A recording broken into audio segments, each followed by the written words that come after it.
Aybdorlik hissi qayerdan paydo bo'ladi?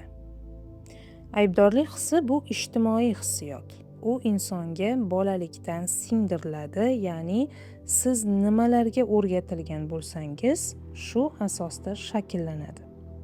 Biz hammamiz bilamizki, inson ijtimoiy mavjudotdir va jamiyat ichida yashab qolish kerak.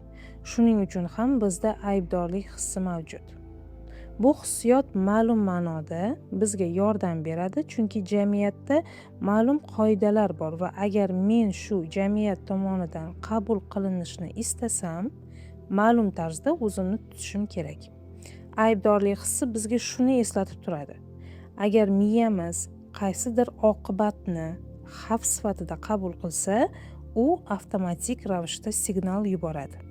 Biz nimanidir noto'g'ri qildik, buni to'g'rilashimiz kerak, boshqalar bilan aloqani tiklashimiz kerak. Shuni tushunish muhimki, bolalar aybdorlik hissi bilan tug'ilmaydi. Ular bu hisga keyinchalik o'rgatiladi. Aybdorlik hissi kattalarning munosabati orqali shakllanadi. Masalan, ular bolaga ma'lum bir nigoh bilan qaraganda yoki bola yaxshi ish qilganda, uni maqtab, yaxshi so'z aytganda. Bola ota-onasiz yashay olmagani uchun u doimo o'z harakatlaridan keyin ularning reaksiyasiga qaraydi. Agar sizda kichik uka yoki singil bo'lsa, buni kuzatgan bo'lishingiz mumkin. Ular biror ish qilgandan keyin darhol onasiga yoki otasiga qaraydi. Chunki bola uchun ota-onasi tomonidan qabul qilinmaslik muhabbatni yo'qotish bilan teng. Bolalarning ongida bu go'yoki hayot-mamot masalasidek qabul qilinadi.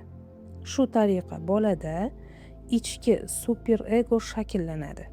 Bu insonni doim baholaydigan va jazolaydigan ichki ovozdir.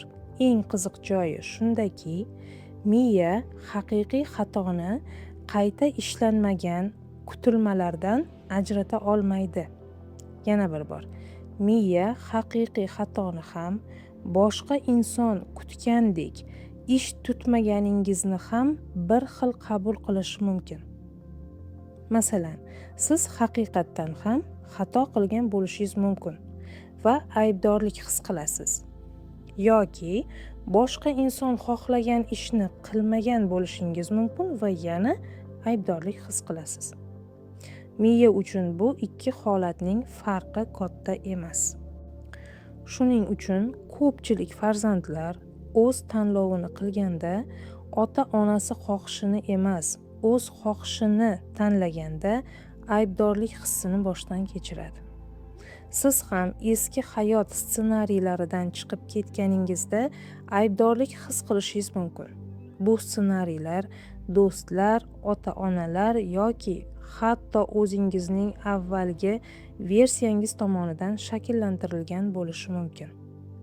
Lekin ilmiy nuqtai nazardan qaraganda, aybdorlik hissi haqiqat ko'rsatkichi emas. U faqat ichki nomuvofiqlik haqidagi signaldir.